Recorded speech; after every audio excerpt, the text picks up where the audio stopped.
মা দুর্গার আরেক রূপ মা ভান্ডানী। একাদশী তিথিতে বার্নিশঘাট এলাকায় পূজিত হচ্ছেন মা ভান্ডানী। প্রতিবারের ন্যায় এবারও বার্নিশঘাট এলাকায় ঐতিহ্যবাহী পুজো মেলা। ময়নাগুড়ি ব্লকের বার্নিশ গ্রাম পঞ্চায়েতের বার্নিশঘাট এলাকায় বংশ পরম্পরায় পূজিত হয়ে আসছেন মা ভান্ডানী। বর্তমানে বংশ পরম্পরায় পুজো করে আসছেন পুরোহিত ভবেন রায় মল্লিক।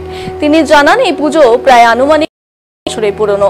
তৎকালীন এলাকায় বাস ছিল ভুটানিদের। পরবর্তীতে ভুটানিদের সরিয়ে ইংরেজরা রাজত্ব করতে শুরু করে। তখন থেকেই পূজিত আরেক রূপ মা ভান্ডানী, অর্থাৎ এই এলাকার শস্য শ্যামলা এবং জিনিসের অধিকর্ত্রী মা ভান্ডানী, সকল ভান্ডারের মালিক বা রক্ষাকর্ত্রী মা ভান্ডানী। পূজারী ভবেন রায় মল্লিক জানান, 4-5 পুরুষ থেকে এই পুজো করে আসছেন তারা বংশ পরম্পরায়। মা দুর্গা যখন মর্তে আসেন, কয়েকদিন পূজিত হওয়ার পর দশমীতে চলে যান স্বর্গলোকে। ঠিক সেই সময় দশমীর পরের দিন মা দুর্গা ভান্ডানী রূপে এখানে একদিন রাত বাস করেন একাদশী তিথিতে, এবং মল্লিক বাড়ির পূর্বপুরুষরা স্বপ্নাদেশ পায় মা দুর্গা ভান্ডানী রূপে এখানে আছেন। সে থেকে এখানে পূজিত হন মা ভান্ডানী। ভবেন রায় মল্লিক আরো মা ভান্ডানী পুজো কত বছরের পুরনো, সঠিকভাবে কি করে এখানে পুজো শুরু হলো বিষয়ে উত্তরবঙ্গের তথা ভারতবর্ষের অনেক ইতিহাসবিদের গবেষণা করে চলেছে বর্তমানেও। এখানে মা ভান্ডানী 2 হাত বিশিষ্ট এবং সঙ্গে লক্ষ্মী, গণেশ, সরস্বতী, কার্তিক এবং সিংহের ওপরেই বিরাজমান। মূলত রাজবংশী সম্প্রদায়ের এই পুজো। বর্তমানে সকল ধর্ম ও সম্প্রদায়ের মানুষ এখানে মিলিত হয় বলে মন্দির কমিটি থেকে জানা যায়। এই পুজো উপলক্ষে ভক্তরা ভোর রাত থেকে পুজো দিতে লাইনে দাঁড়িয়ে থাকেন এবং এই পুজো উপলক্ষে এখানে কয়েকশো ছাগল, পায়রাও বলি হয়। এখানে একটি মেলাও বসে। পুজো এবং মেলা একদিনে চলে। এই পুজোকে ঘিরে উৎসাহ এবং উদ্দীপনা লক্ষ্য করা যায় পুণ্যার্থীদের মধ্যে।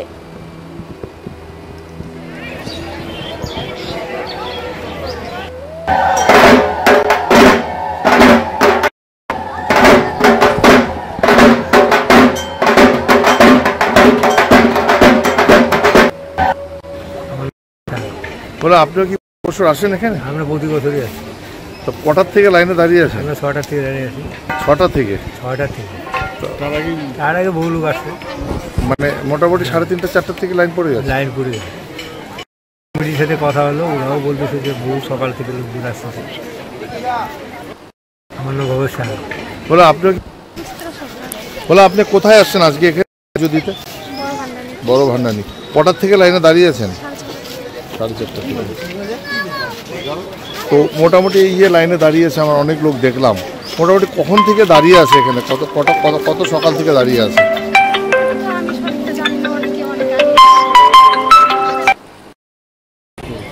বললাম যে এই লাইনে কটার থেকে দাঁড়িয়েছেন আপনি? আমরা দাঁড়িয়েছি 6টায়, আর এখান থেকে লোক দাঁড়িয়ে গেছে 4টার থেকে। মা ভান্ডানী, বড় ভান্ডানী। প্রতি বছর আসেন? প্রতি বছর 61 বছর ধরে আমি আসি।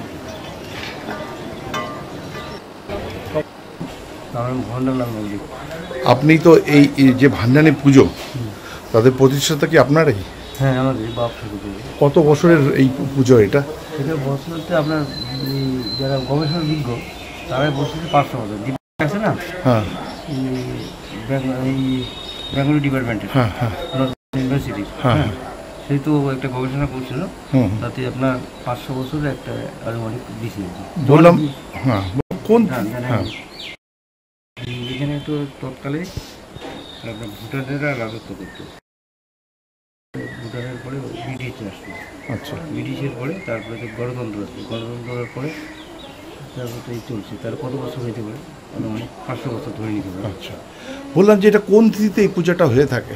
হ্যাঁ, কোন তিথিতে এই পুজোটা হয়ে থাকে? একাদশী তিথিতে। একাদশী শারদীয় পুজোর পরে, হ্যাঁ, একাদশী বিজয়াদশমীর পরের দিন একাদশী তিথিতে এটা হবে। আচ্ছা, মানে এই যে মা ভান্ডানী, এটা কি দুর্গারই আরেক রূপ? হ্যাঁ, দুর্গারই এক রূপ, বড় দুর্গা। আচ্ছা, এটা কিভাবে আপনারা এই যে পূজাটা বংশ পরম্পরা করে আসছেন, মানে কিভাবে এটা কি এটার বৈশিষ্ট্য আছে বা কি কারণ? বলতে গেলে কি, বড় দুর্গা রূপে তো উনি এই স্বর্গ থেকে মর্তলয়ে 3 দিনের জন্য আসে দুর্গা। তারপরে তো সেই মর্তের যে পূজা পর্বণ খেয়ে তারপরে সে স্বর্গে চলে যাবে। তখন যাওয়ার পথে এইখানকার কথিত ব্যক্তিগুলো আছে যারা,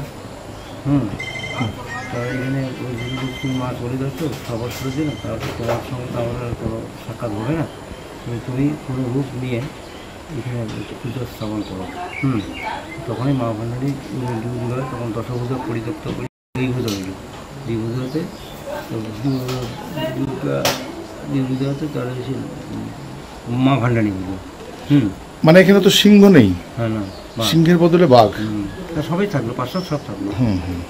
বললাম যে একটা কথা আমাকে বলেন, সেটা হলো মা ভান্ডানি এই মানে কেন নামটা হলো? মা ভান্ডানি এইখানে এইখানকার যে তখনকার ছিল তো জঙ্গলাপীর্ণ জায়গা, হ্যাঁ, মা হিন্দু যাওয়ার পরে তো এই শস্য সমাধি যা আছে লোকের ভক্তের যে বাস করবে, হ্যাঁ, এই এতটা এলাকায়, তাদের জন্য মা ভান্ডানি একটু ভান্ডারকে রক্ষা করার জন্য, হ্যাঁ, সেই জন্য তার সেই ভান্ডানি নাম হলো। বললাম পুরুষ থেকে আপনারা করে আসছেন? পুরুষ থেকে করে আসছেন। বললাম আজকে যে এই পুজোটা হবে এটা কি একদিনই হবে? একদিন বললাম এখানে আর কি প্রথা রয়েছে? বলি প্রথা রয়েছে? বলি করতে আছে। মানে কি রকম বলি হয় এখানে? মোটামুটি এখন কী করে বলবো, প্রতি বছর তো সমান হয় না। তাও প্রতি বছর যেরকম হয় 400, 500, 300 ধরনের কোনো ঠিক নেই, কবুতর হিসাবে আমি দিতে পারবো না। ঠিক আছে। তাহলে ভণ্ডার নাম বললি